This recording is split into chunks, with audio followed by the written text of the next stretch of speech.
Are VIP tickets at music festivals overrated?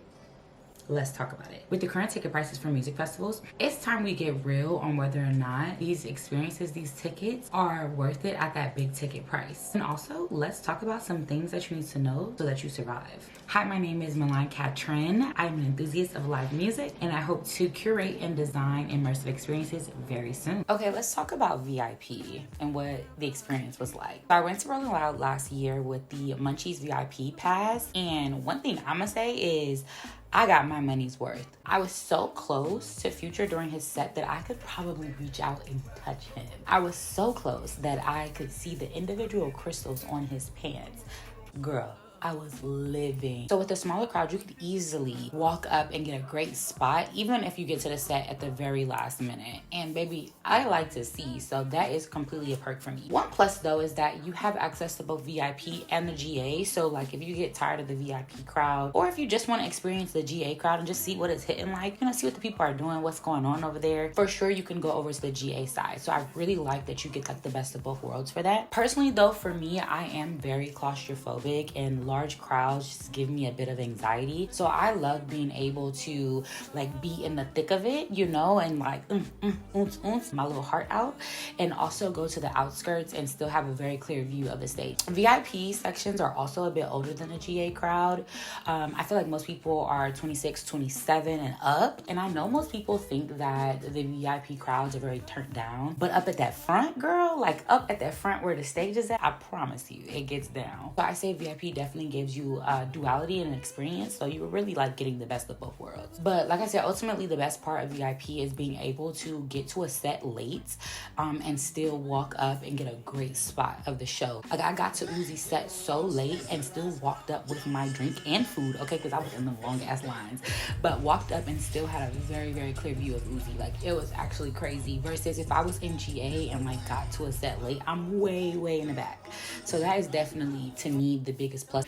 Also, the Munchies passes that I mentioned earlier, so they provide you with 10 different tickets, basically are food vouchers that you can use at any of the food vendors, but it's so worth it, okay? You literally get to try everything, but more on the food a little bit later. Okay, let's get into the fashions of it all, and let's discuss what to wear and what to absolutely avoid. So for me, dressing for a music festival is exactly where style and function meet smack dead in the middle. Like, please do curate a solid look, okay? Serve a look, but do not wear your Sunday's best, okay? Don't be trying to look too cute in those pits, girl. And most importantly, do not, I repeat, do not wear shoes that you are not 100%. When I say, listen to me when I say it, 100% comfortable with getting dirty, because you will be stepped on, scuff your shoes on something, and possibly rained on. I would also avoid ill-fitting clothes, meaning clothing that you'd have to keep readjusting. You want to feel and look good without being super self-conscious of your outfit. Like, the last thing you should be worried about is your clothes. The best way to enjoy a music festival, in my opinion, is being at your best, feeling good energy without a care in the world, singing your heart out, not worrying about your clothes, girl. So definitely make a smart decision when it comes to your clothes. Now, as far as specific clothing items, I'd suggest for sure pants. Cargos actually are probably the best option because there's endless pockets. Like, you can put so much in a cargo pants, okay? You could put your whole life in a pair of cargo pants. Jeans are okay, but nothing too restricting and tight. You need to be able to breathe and move around rather quickly if need be. Now, some of y'all might call me a little crazy because I think skirts are totally perfect. Okay, now disclaimer, I wear skirts to literally anything and anywhere. I am very comfortable in skirts. So that's just me though, but honestly though, I think skirts are just fine at a music festival. Just wear shorts underneath if you're uncomfortable with the length. Now long skirts though are a no. Okay, hear me when I say that. They are a no. Do not wear those. Because like I said before, you need to be able to move fast at the drop of a dime, just in case. Not saying that things are bound to happen, but things can happen. It's a very large crowd and you just never know what could go down. And the last thing you want to be caught in is a long skirt that you cannot move your legs, okay? Long skirts are a no. They're out. Graphic tees though, merch, sweatsuits, sweatshirt, I think it's pretty good if you want to take like the cozy and like cute option. Personally though, my ultimate goal is to still serve a cute look while being completely comfortable and functional and like in an outfit that can survive a full 10-hour day, because you will be in these clothes for a very long time. Comment below though if you have any other fashion tips, especially don'ts. Please help people out. Sharing is definitely caring. Now for the lineup, aka the actual show. The organizers release set times a few days ahead of the show on their app, so definitely download the app so you can plan out which acts you want to attend and basically create an entire schedule for the day. The sad truth though is that there are multiple stages, so you will unfortunately miss out on a lot of different acts, honestly. And in the worst cases, the organizers may put 2 of your favorite artists at the exact same time on 2 different stages. Okay, let's talk bags though, because I totally thought it was a very strict clear bag policy only, but in reality, small tiny handbags are absolutely permitted. Good rule of thumb is if they can fit into the palm of your hand, you're good to go. Any bag bigger than that has to be cleared. Rolling Loud sells clear PVC bags that are festival approved if you are unsure though, but any clear bag within the specific measurements will work. Definitely check the official website for specific dimensions, as they may change depending on the city and the venue though. To paint a clearer picture though, a small Telfar or like this Brandon Blackwood bag are easily permitted. Primarily for most of the festival, I wore this bag like almost every day. It's a crossbody bag and it fully zips up. I could put all my stuff in there. It was perfect. I love this size, but again, it has to fit in your hand. I definitely suggest though carrying a bag that zips all the way though. I also prefer a crossbody bag over a backpack because I can easily watch out for pickpocketers.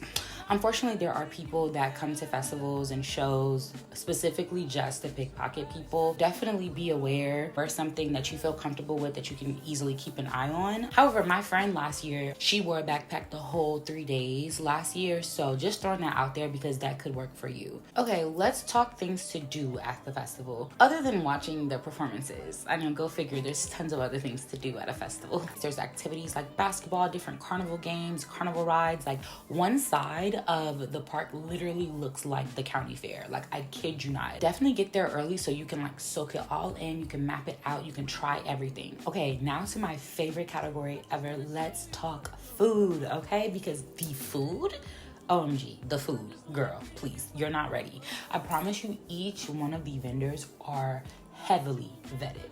And I don't know who is vetting, curating the vendors list, but they deserve a raise. Food averages though about $20 to $25 per plate. So it is pretty expensive, but the food is really good, like I said. So like your pockets may be hurting, but your stomach, your taste buds, they may be swimming in a nice stream of happiness, okay?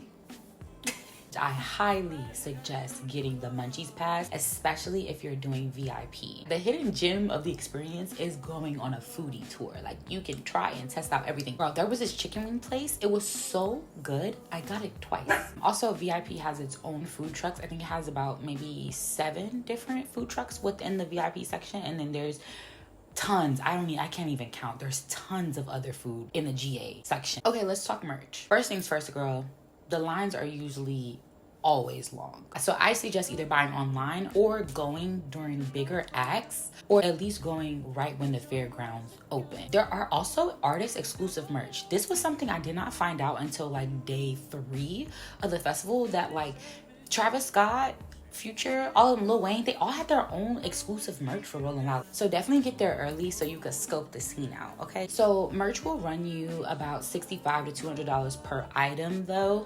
So definitely be prepared to drop a little coin. Personally though, I got most of my merch online. It did take a minute to ship. The quality is very good and durable. I've worn and washed this shirt at least 10 different times and it still looks really, really good. Okay, but most importantly though, you need to drink a ton of water during the week of Rolling Loud. Liquid IV is your friend, and please stretch. I literally was so worn out. It felt like I got hit by a truck when I woke up on Saturday after the first day on Friday. Like I woke up like, what happened to me? Like, what is this? So ultimately, I personally did enjoy my experience with VIP at Rolling Loud last year. I'm very excited for this year. But these are my top tips on surviving a music festival.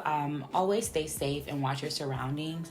I hope you enjoy this music festival season and have so much fun. Like this video and let me know down in the comments below if you are going to Rolling Loud or any of the music festival during this season. Thanks for watching and subscribe for more. Sleep enough without you, and I can't eat enough without you.